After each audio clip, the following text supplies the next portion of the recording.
المقطع لأشخاص أولاد محظوظة بالفطرة، يعني حظهم مليار.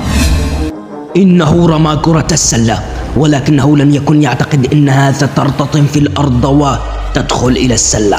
بالله كيف دخلتكم في جو كذا أكشن وحماس؟ ذا مو جوي، أبغى جوي، رجعوني لجوي. أيوة كذا حركات.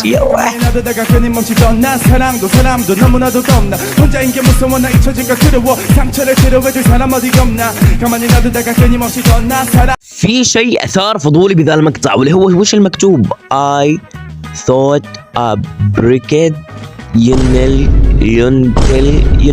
كنسل خلاص. وهنا عندما تجمع الذكاء والذكاء، بالله عليكم شوفوا كيف راح يزتوها زتها. ايوه، وذا يلعبها بالبطيء. بالله شوف راح يضل اثنين، شوف كيف هذه راح توقعهم.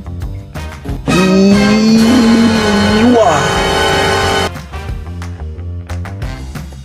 وقت اللي تكون انت الضحية في عمليات السطو المسلح يلزم تكون ذكي بالفطرة مرة. شوفوا المقطع ذا، عملية سطو مسلح على محطة الوقود. بالله عليكم شوفوا هذه البنت ما اذكاها، لا بالله والله انها اسطورية.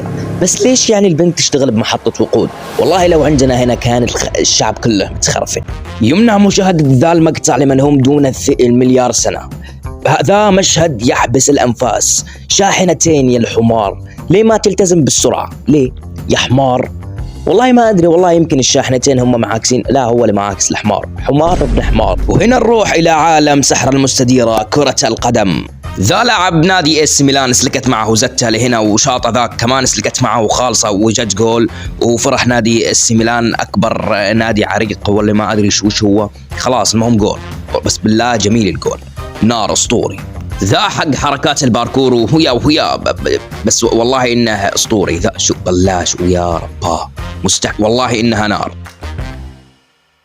ذا حق السباقات اللي يسوي الدواليب. بالله شوفوا كيف الله نجاه، يلزم يصلي 100 ركعة. الله نجاه بالله، يا ويلي يا ويلي.